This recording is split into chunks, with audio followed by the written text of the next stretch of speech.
અને અભ્યાસ પર્વનો છેલ્લો મુદ્દો અભ્યાસ. આપણે 2 વાગ્યાથી અભ્યાસ કરીએ છીએ અને હવે આપણે એન્ડ ઉપર આવ્યા છીએ. આ મુદ્દો મહત્વનો છે. તમારે મોટિવેશન જોતવું છે, તમારે નાની ઉંમરે મોટું કામ કરવું છે. હું તો 10 વર્ષની જ છું, 10 વર્ષનો જ છું, મારથી શું થાય? અરે અહીંયા 6 વર્ષના બાળકોએ શું શું કર્યું ને હું તમને કહેવાનો છેલ્લી 15 મિનિટમાં. હવે 15 મિનિટ પણ જો ધ્યાન રાખશો તો બધું તમને યાદ રહેશે અને કામ કરવાનો એક પ્રેરણા મળશે, ઉત્સાહ. મોટિવેશન આપણે દેવી શીવી, પણ આ મહંત સ્વામીમાં જે કીધું છે ને એ બાબતે. તો 8મો મુદ્દો છે રિવિઝન કરવું પડશે. એક સ્લાઇડમાં હું રિવિઝન કરાવું છું, ખબર જ છે તમને તે મને તે. પહેલો આપણે મુદ્દો જોયા ધ્યેય, બીજો મહેનત, ત્રીજો સ્માર્ટ વર્ક, ચોથું પ્રાર્થના. ફરી વખત બીજા સેશનમાં આપણે વધ્યા. પહેલો મુદ્દો મોબાઈલ આસુર, બીજો યોગાસન પ્રાણાયામ, ત્રીજું શેરું પહેલા નંબર લાવ્યા અને છેલ્લો મુદ્દો હાશ. આ બધાને એમ થયું છે પૂરું થશે હવે. તો છેલ્લો મુદ્દો જે છે સફળતા હાથ વેતમાં. સફળતા હવે આપણા હાથમાં જ છે, ખાલી હાથમાં, દૂર નથી. આટલું બધું કરવા છતાં તો કેવી રીતના હાથમાં રહેશે? તો એની પહેલા આપણે ઉદાહરણો બધા જોવાના છે અને ઉદાહરણો 4 થી 5 આપ્યા છે અને આપણે પૂરું કરશું. તો હજી થોડાક ઉદાહરણ આપું જેથી સફળતા આપણને હાથ વેતમાં લાગે. આટલું બધું કરવા છતાંય જો સફળ ન થાવ તો કહેજો, અહીંયા આપણે લખેલું જ છે અહીંયા બધું. તો આગળ જોવી. પહેલું, નાના નાના બાળકોની મોટી વાત. આપણે બાળકોની જ વાતો થશે હવે, પણ કામ કેવા મોટા કર્યા છે. પહેલું છે જ્હોન ફિલિપ, દુનિયાનો સૌથી નાની ઉંમરનો PhD ધરાવનાર છે. આ જ્હોન ફિલિપ જ્યારે 2 વર્ષનો હતો ને ત્યારે ફ્રેન્ચ ભાષા, જર્મન અને લેટિન ભાષા બોલતો હતો. બોલો કેટલા વર્ષનો? 2 વર્ષનો. ત્યારથી એને શરૂ કરી દીધું. 2 વર્ષ, KG1 નહીં, KG2 નહીં. 5 વર્ષની ઉંમરે બાઇબલને ગ્રીક ભાષામાં અનુવાદ કરી નાખ્યો. 6 વર્ષની ઉંમરે જર્મનીની જે રોયલ એકેડમી હતી ને એનો એ સભ્ય બન્યો, PhD એને પ્રાપ્ત થઈ. સૌથી નાની ઉંમરનો PhD ધરાવનારા વ્યક્તિ કોણ છે? John Philip. પણ કમનસીબે 19 વર્ષની ઉંમરે તેનું મૃત્યુ થયું. પણ જો નાની ઉંમરે કેટલી મોટી સફળતા. એટલે જો નાના બાળકોની મોટી વાત. આ પહેલી વાત મેં કરી. બીજી વાત, 4 વર્ષનો દોડવીર. 4 વર્ષનો બોલું છું, KG1 નથી બોલતો હું. હુલ્યો વારે ઘડીએ KG1 બોલું છું, તમને ખબર પડે કે હું કયા બાળકની વાત કરું છું, કેવા ધોરણમાં ભણતા હોય એટલે તમે અંદાજ લાવી શકો. તો 4 વર્ષનો દોડવીર ઓરિસ્સાનો હતો, ગરીબ, હાવ ગરીબ પરિસ્થિતિમાં જન્મેલો. બુધિયાનું નામ. 4 વર્ષની ઉંમરે પુરીથી ભુવનેશ્વર એને નક્કી કર્યું કે 65 કિલોમીટરનું અંતર છે ને એ મારે દોડવું છે અને કન્ટિન્યુ દોડવું છું. તો વિચાર કરો, એ 4 વર્ષનો બાળક બુધિયા કહેવાય, બુધિયાભાઈ. તો આપણે બુધિયા કેવી, પણ આ બુધિયાભાઈએ 65 કિલોમીટર પુરીથી ભુવનેશ્વરનું અંતર 7 કલાક અને 2 મિનિટની અંદર સર કર્યું અને રેકોર્ડ બ્રેક કર્યો. નવો રેકોર્ડ સ્થાપ્યો. 65 કિલોમીટર બોલ્યો છો, 5 કિલોમીટર નથી બોલ્યો. પોલીસની તૈયારી કરતા હોય 5 કિલોમીટરમાં ફાફા થઈ જાય, નીકળી જાય. 22 વર્ષની ઉંમર હોય, 25, 27, 28, તોય 4 વર્ષનો છોકરો જો થાય. નાની ઉંમરે કરી શકો. એટલે જો બધા ધોરણને આપણે બોલાવ્યા છે. ફોન આવ્યો જ મારે આજ બપોરે કે બીજું ધોરણ ભણે છે. મેં તો વાંધો નહીં, મોકલજો. જે 2% યાદ રહે એને એમ તો લાગે ને કે હું 3 કલાક બેઠી હતી, એને એટલી તે પ્રેરણા મળે. અને આમાંથી એક ઉદાહરણ યાદ રાખે તોય ભવિષ્યમાં જો દાણા નાખો ને જમીનની અંદર, એક સમય એવો આવે ઉગે જ તે, એ તાત્કાલિક ન ઉગવા મળે. તો અહીંયા જો બેઠા છે KG1 નહીં, 3 વર્ષના બાળકો, છોકરીઓ, છોકરાઓ બેઠા છે જે શાંતિથી સાંભળે છો. અવાજ તો મોટા કરે. નાના તો ખાલી શ્રી કૃષ્ણ ભગવાન જેમ છે ને એના જે તોફાન હોય ને મસ્તી એવી કરે. તોફાન બાકી મોટા છોકરા કરે. એમ અહીંયા જો આ બધાને અભિનંદન દેવા પડે કે શાંતિથી 2 વાગ્યાના બેઠા છે, અત્યારે સમય 4:30 થયો છે. તો આ 4 વર્ષનો બાળક થઈ શકે તો આપણે આવું કંઈક કરો. આગળ નાની વયનો ભૌતિક વિજ્ઞાનનો ઓલો કહેવાય ને સ્નાતક, એટલે કે એને ડિગ્રી કમ્પ્લીટ, ગ્રેજ્યુએશન જેને કહેવાય અંગ્રેજીમાં. તો શું એને હતું? બિહારનો આ તથાગત તુલસી નાની વયનો PhD પ્રાપ્ત કરનાર. પણ આ બાળક હતો ને, એને તમે ગમે કોઈ પણ વર્ષ કે તારીખ કયો ની કહી દે. તમે એમ કહેવાનું કે 2015માં 31 ડિસેમ્બર કયો વાર હતો, વાર કયો હતો, એ બધું કહી દે તમને. તારીખે કહી દે, તમે ગમે વાર કયો ને, બુધવાર 2024માં આ મહિનામાં, તો કહી દે. આટલો આ વ્યક્તિ, શું નામ છે? તથાગત તુલસી. અરે છાપામાં તો એક વખત એને કોમ્પ્યુટર બ્રેઇન તરીકે એને પ્રસિદ્ધ કર્યો કે આને કોમ્પ્યુટર બ્રેઇન નામ આપો, સ્લોગન આપો. 10 વર્ષમાં ભૌતિક શાસ્ત્રનો ગ્રેજ્યુએશન થઈ ગયો. કોણ? તથાગત તુલસી. તો થાય 10 વર્ષ એટલે 5મું ધોરણ. આગળ નાનકડો કોમ્પ્યુટર એન્જિનિયર, તમિલનાડુનો 6 વર્ષનો છોકરો ચંદ્રશેખર. 6 વર્ષની ઉંમર સુધી મેં પુષ્કળ પુસ્તકો વાંચી નાખ્યા, જ્ઞાન પ્રાપ્ત કરી નાખ્યું. પુસ્તકો સારા, આપણા સાચા મિત્રો છે. તો એને એવું જ્ઞાન હતું તો કર્યું કામ. 7 વર્ષે એક અમેરિકન છોકરા, એને છે ને 7 વર્ષની ઉંમર હતી ને એટલે એક અમેરિકન છોકરાનો લેખ એને જોયો, સાંભળ્યો. એ છોકરાએ શું કર્યું હતું? માઇક્રોસોફ્ટ સર્ટિફિકેટ સિસ્ટમ એન્જિનિયરમાં એને છે ને સ્નાતક થયો હતો. એને એન્જિનિયર મેન PhD કર્યું હાસલ. એક મારે આવું કરવું છે. અને બોલો, એને વિચાર કર્યો એટલું નહીં, 2000માં વર્ષમાં એ 10 વર્ષની વયે સૌથી નાની વયનો માઇક્રોસોફ્ટ સર્ટિફિકેટ સિસ્ટમ એન્જિનિયરનો એ વ્યક્તિ બન્યો અને એને રેકોર્ડ બ્રેક કરી નાખ્યો. તો પ્રેરણા લીધી, તો જો એન્જિનિયર બની ગયો, નાનો 10 વર્ષનો. બાળ ભક્ત ધ્રુવ, ઘણી વખત આપણને કહેવામાં આવે છે સભાની અંદર અને આપણા માતા પિતા દ્વારા તે અને સ્કૂલમાં તે, પણ ક્યારે પાલન કરશું?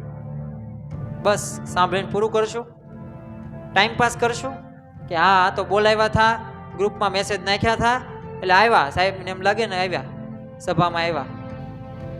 નહીં, આ ધ્રુવમાંથી શીખવાનું છે. 5 વર્ષનો હતો ને ત્યારે એને તપથી ભગવાનને પ્રસન્ન કરી નાખ્યા. કેટલા વર્ષમાં? 5 વર્ષમાં. KG1 ધોરણ. ભગવાન આવ્યા, નૃસિંહ અવતાર, તમને ખબર છે એની કથા. બીજું શ્રવણ, અત્યારે 50-60 વર્ષની ઉંમર થઈ જાય છે ને તોય માતા પિતાને કોઈ છે ને તીર્થ સ્થાનોમાં લઈ જતા નથી, જે કે જાત્રા કરવા ગયા હતા.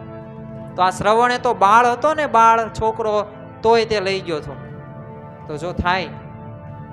આગળ અર્જુન બાજપેયી, આમાં બીજું નામ છે એક માલવર્થ પૂર્ણા. પણ અર્જુન બાજપેયી 16 વર્ષનો હતો, દિલ્હીનો કિશોર એક યુવાન. અને માલવર્થ પૂર્ણા 13 વર્ષની તેલંગાણાની નિઝામાબાદની રહેવાસી હતી, ગરીબ ખેડૂતની દીકરી. પણ સંકલ્પ 2 કર્યા હતા. જો ઉંમર જોવો 16 ને 13 વર્ષ, કે મારે માઉન્ટ એવરેસ્ટ સર કરવો છે. ઉંમર જોવો 7મું ધોરણ, 6ઠું ધોરણ, એક 11મું ધોરણ, 10મું ધોરણ. તો નક્કી કર્યું ને તો આ સર કર્યું આમને. છત્રપતિ શિવાજી મહારાજ 13 વર્ષની ઉંમરે તો જે શિવનેરી કિલ્લો હતો ને એ એમને જીત્યો, 13 વર્ષની ઉંમરે. તો જો થાય, શક્ય છે. નાના નાના વિદ્યાર્થીઓ, બાળકો પણ આપણે આ કરી શકીએ છીએ. આગળ રવિન્દ્રનાથ ટાગોર 14 વર્ષની ઉંમર હતી ત્યારે શેક્સપિયર, જે મહાન જે થઈ ગયા તત્વચિંતક, ઘણા બધા નાટકો છે એના, તો એની અંદર એની જે મેકબર્થ નામનું નાટક રહ્યું ને એનું બંગાળમાં અનુવાદ કરી નાખ્યું. તમને આનું ખબર છે? રવિન્દ્રનાથ ટાગોરનું જન ગણ મન આને લખ્યું. પડખે આપણો પાડોશી જે દેશ છે, કોણ? બાંગ્લાદેશ. એનું બાંગ્લા જે રહ્યું ને રાષ્ટ્રગાન, એ આ રવિન્દ્રનાથ ટાગોરે જ લખ્યું છે. તો આટલો તેજસ્વી, પ્રતિભાશાળી. ઉપરથી ભગવાને કાંઈ નથી કાંઈ કર્યું, પણ એને મહેનત કરેલી છે. અત્યારે તમે જે અહીંયા મંદિરમાં આવ્યા છો, શાસ્ત્રીજી મહારાજ BAPS બોચાસણ વાસી શ્રી અક્ષર પુરુષોત્તમ સ્વામિનારાયણ સંસ્થાના સ્થાપક, 1100 કરતા વધારે મંદિર. અમેરિકાની અંદર રોબિન્સવિલ અક્ષરધામ, સુરતમાં અત્યારે અક્ષરધામ બને છે. અરે થોડાક દિવસો પહેલા તમને ખબર છે કે આખું મુસ્લિમ કન્ટ્રી યુએઈ દુબઈની અંદર આ BAPS સંસ્થાએ મંદિર બનાવી નાખ્યું. અને મંદિર બનાવ્યું એટલું નહીં, ઘણી બધી એકર જમીન દાનમાં પણ મળ્યું. અને બધું મફત, લાઇટ બિલ બધું મફત સરકાર દે, વાહન પાર્કિંગ બધું સરકાર. હિન્દુ રાષ્ટ્રમાં, રાષ્ટ્ર કયું? મુસ્લિમ, પણ હિન્દુ ધર્મના મંદિર. 5 સંતો ખાલી. આ BAPS સંસ્થા જ્યારે આ સંસ્થાની સ્થાપના કરી, શાસ્ત્રીજી મહારાજ આમ ગણ્યા ગાંઠ્યા, આંગળીની સામે એટલા સંતો નીકળ્યા હતા. અને 5-7 સંતોએ આ BAPS સંસ્થા અત્યારે વિચાર, આ પ્રમુખ શાસ્ત્રીજી મહારાજ, યોગીજી મહારાજ, પ્રમુખ સ્વામી મહારાજ અને હાલમાં મહંત સ્વામી મહારાજે અહીંયા સુધી સંસ્થા પોગાડી. અને હજી પણ આનો પ્રસંગ મારે પણ તમને કહેવો છે. આ નાના હતા ડુંગર ભગત, તો ત્યારે છે ને બધા બાળકો રમે રમકડાથી, પાણીથી, હંતા કુકડી, કબડ્ડી, આવું બધું રમે. પણ આ જે શાસ્ત્રીજી મહારાજ હતા ને, એ રમે નહીં. એ શું કરે? ધૂળ હોય ને એના ઢગલા કરે, મંદિર જેવો આકાર કરે. અને જો મંદિરો બનાવ્યા, સંસ્થા સ્થાપી, આખી વિશ્વ ફલક ઉપર મૂકી દીધી. તો થાય, ધારો તો થાય. અને છેલ્લે આ બધા બાળકોએ તો રેકોર્ડ બ્રેક કર્યો છે, તો આપણે કેમ ન કરી શકીએ? આ બધાએ તો મહેનત કરી છે, તો આપણે કેમ ન કરી શકીએ? અરે આ બધાને હાથ, પગ, બુદ્ધિ, શક્તિ જે છે એ આપણને જ, આપણી પાસે છે. અરે તમે શારીરિક રીતના અપંગ હોય ને તોય તે ઘણા બધા ઉદાહરણ તમને ખબર છે. બીથોવનનું હમણે જોયું હતું. અરે હેલન કેલન પુસ્તકોમાં આવે છે, અંગ્રેજી બુકની અંદર, આખી પોયમની અંદર 50 પુસ્તકો હેલન કેલન લખી નાખ્યા. અંધ હતી. તો આપણે તો બધા સ્વસ્થ છીએ, તો આપણે કેમ ન કરી શકીએ? તો ખાસ અભ્યાસ પર્વમાં તમે અહીંયા આવ્યા છો, તો સારી બાબતો કંઈક લઈને જાઓ, કંઈક નવું શીખો. અને આજથી જ તે, કારણ કે આવતીકાલ કોઈની આવતી નથી. આજથી જ તે જે બાકી છે એ પૂરું કરો. અરે નવી શરૂઆત કરો. વાંધો નહીં, 15-20 દિવસ છે, મહેનત કરો. ભલે ટકા 80 ધાર્યા 70 આવશે, વાંધો નહીં, પણ નવા સત્રથી તો કંઈક સુધારા કરશો ને. આ બધી બાબતો તમે લખી નાખજો, કારણ કે આ બધી વસ્તુ તમને કામમાં આવશે. તમને 8 મુદ્દા સ્ટેપના કીધા, જેના આધારે તમે ભવિષ્યમાં વિદ્યાર્થી કાળમાં આગળ વધી જશો. અને જો સાંભળજો, શિક્ષણ એ સિંહણનું દૂધ છે. હું નથી કહેતો, ડોક્ટર બાબા સાહેબ આંબેડકર કહે છે, જે પીશે ને એ ત્રાડ તો નાખશે જ તે. એટલે તમે ભણો છો તો શિક્ષણ લો છો. સિંહનું જે હોય ને દૂધ, એ પાત્ર કઈ આડાવડા ન હાલે, એ તો પાત્ર તમારે સહન કરીએ કે અમુક જ તે. એમ આ જે શિક્ષણનું ને એ સિંહણનું દૂધ જ છે. તમે એક વખત જો એ પીશો ને, પણ વ્યવસ્થિત આ મુદ્દા જે કીધા ને એ બધા પ્રમાણે પાલન કરશો ને, તો તમે એક વખત તો આખી દુનિયાને ડોલાવશો. ડોલાવી છે ને બધા આ જોઈ. આ બધા કોઈ મામા કે માસી કાકા નથી થતા હોય ને કોઈ, મારે તમારે થાય છે કોઈ? તો એમની વાત ઉલ્લેખ કરું છું, કારણ કે આ બધા વ્યક્તિઓએ કંઈક કર્યું છે, મહેનત કરી છે ને, ત્યારે થયું છે. એટલે સુધારો તો કરશું. પણ જો આપણે ઘણું બધું આવું સાંભળવી છે, શિક્ષકો વારંવાર આપણને ટપારે, પણ આપણે કંઈ કરતા નથી, જેના લીધે આપણે ભવિષ્યમાં જો પરિણામ આવશે પછી આગળ ખરાબ. તો આનું પાલન કરશો? કોણ કોણ કરશો? બધાય. સરસ. આગળ પત્ર વાંચતા નથી, પણ જેટલા મુદ્દા મહંત સ્વામી મહારાજે કીધા ને, એ મુદ્દાની વિશે બધી વાત તમને મેં કહી દીધું. અને આજ છેલ્લે હું એક વાક્ય વાંચી નાખું છું. આજ સુધીનો રેકોર્ડ બ્રેક કરવો અને મહારાજ સ્વામીના આશીર્વાદ છે, એટલે તમે સક્સેસ થશો. અને યોગી બાપા અને ગુરુ પ્રમુખ સ્વામી મહારાજના શુભ આશીર્વાદ છે. અને બીજું ખૂબ ખૂબ આગળ તેમ વધશો. ભાઈ પૂજા નિયમિત કરજો. જો પૂજા કરવાનું કહે છે, નિયમ ધર્મમાં રહેવાનું કહે છે. અહીંયા જો બિન સત્સંગી ઘણા આવ્યા છે. શિસ્તતા આપણે નથી, એનું કારણ એક શું છે? આપણે સત્સંગી નથી. એટલે આદર્શ નથી, કારણ શું છે? આપણે મંદિર નથી આવતા. તો આ બધું કરશું તો નિયમિત આપણે આવશું. સત્સંગ પણ ચાલે તો છે ને, બની શકે તો તેમાં પણ જજો. જો બની શકે એમ નહીં, હું તો એમ કહું છું જજો. 1 કલાક સભામાં આવજો. બાલિકા સભા, બાળ સભામાં તમે આવશો ને,